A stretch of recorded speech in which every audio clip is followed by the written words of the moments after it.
to me from one of my consultants, and he's been in DC. He's a trailblazer, and he's going to tell you more about that. But I went to him and I said, do you think that you could help me? Do you think that we're onto something?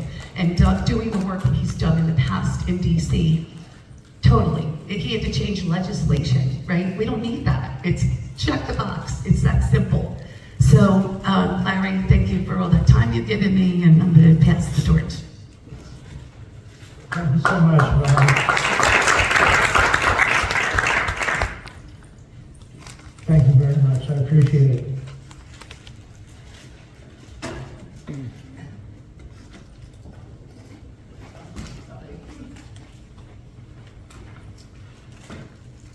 It's been quite a 2 years. It's been fun. It's been challenging. Whole new world for me. I'm used to primary immunodeficiency diseases and other kinds of diseases, but this was totally new. And I've loved every minute, and I thank you for putting up with me, and it's just really nice to be here.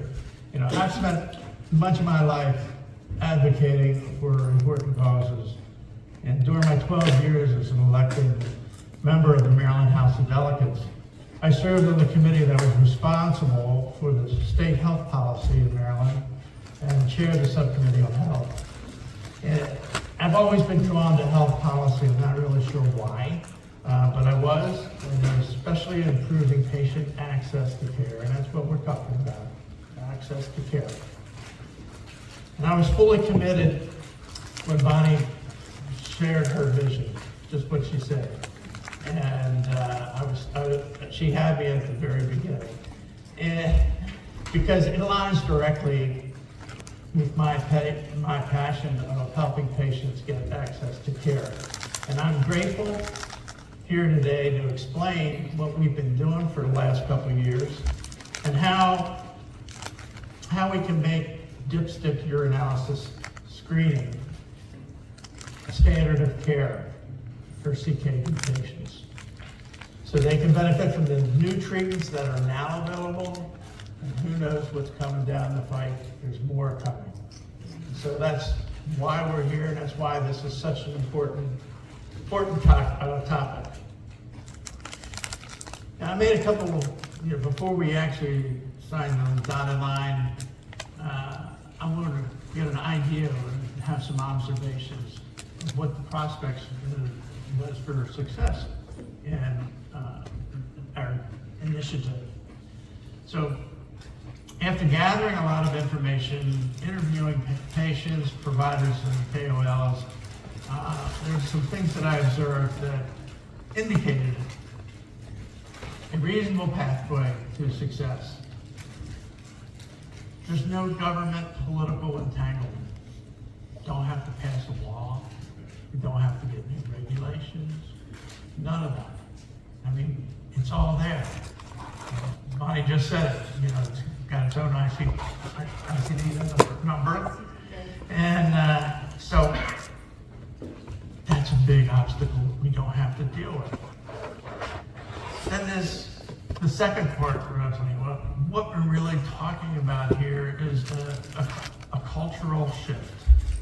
A cultural shift in the medical community.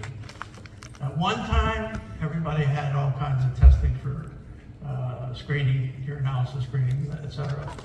But that went away some years back because there wasn't any real treatments, so it was not that beneficial. But now we have those treatments, and so that cultural shift of primary care practitioners, docs, nurse practitioners, anybody who's doing any kind of primary care, and they're not used to doing a dipstick. They may not even know what a dipstick is. They may think it's a litmus test from ninth grade biology. But that's what we have to change, is the culture of medicine in this particular area.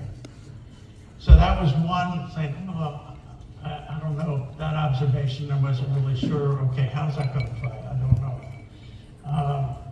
But I thought it was achievable with education, with advocacy, which is what I've done for God knows how long that works, and we can change that.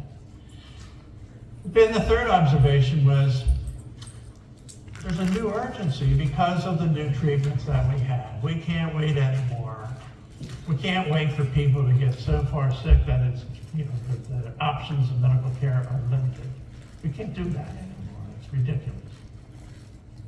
And then the fourth observation was, so how much does this dipstick urinalysis cost? So I went on Amazon. So for 100 sticks, it was $25. So I did the math. That's a quarter, 25 cents.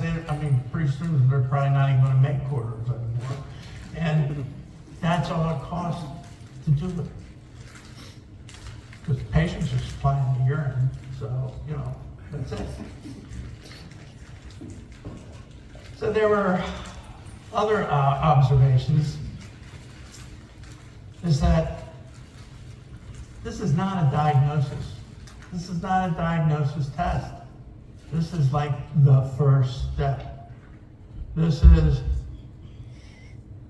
what should you be looking at. It's just a red flag. But then the other observation going on is that there's limited United States data. There's a lot of data. You're going to hear a lot about data in a few minutes. But there's limited U.S. data. And I say, wow, Americans like American data. And so that was another observation. And then there was another observation has to do with the medical establishment has not endorsed dipstick urinalysis screening. They have not. Whether it's KIDIGO, which is the kidney disease improving global outcomes, or the U.S. Preventive Services Task Force, they all right now are political hurdles because they are doing the guidelines. And there needs to be a very persuasive campaign by medical colleagues and patients in order to make this change.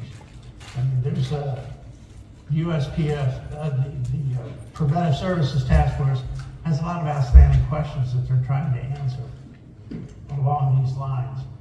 And our job now is to get those answers for them and help them change the policies. So on that, we say, okay, now what do we do?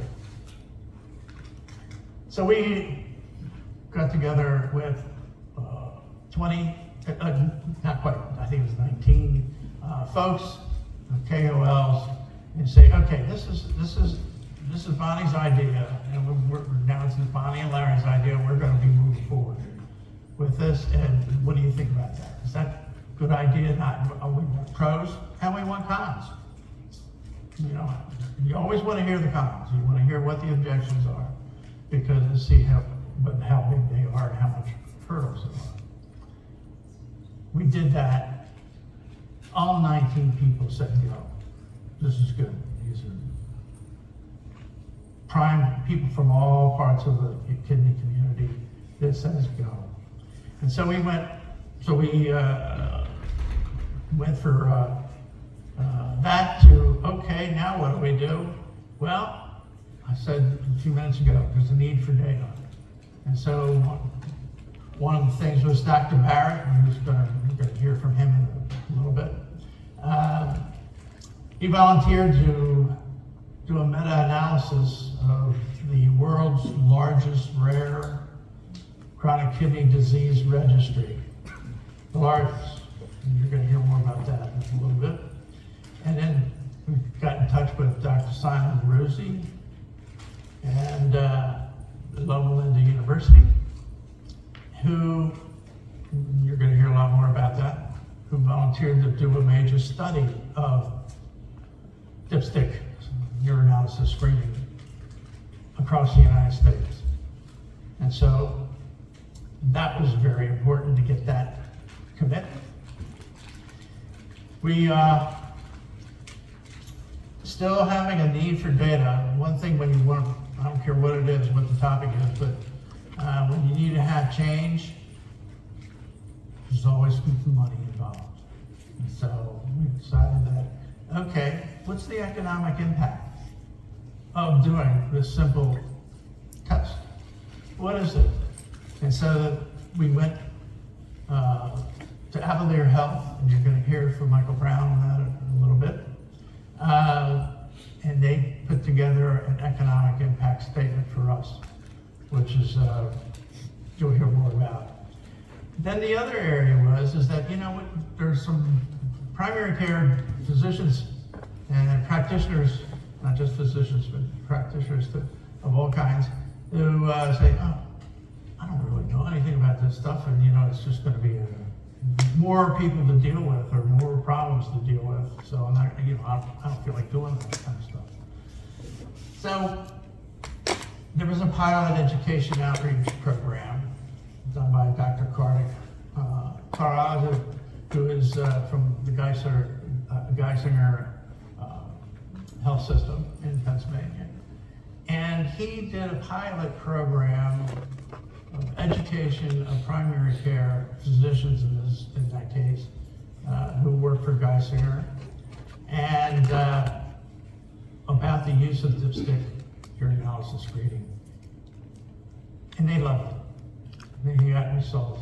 I'm not going to take his thunder. He is not here in the room, but we have some people who will Zoom, and he will be one who will be talking about that. So we had a lot of observations, and we put some things into practice. And so I'm going to turn it back over to Bonnie and talk about a little bit about that.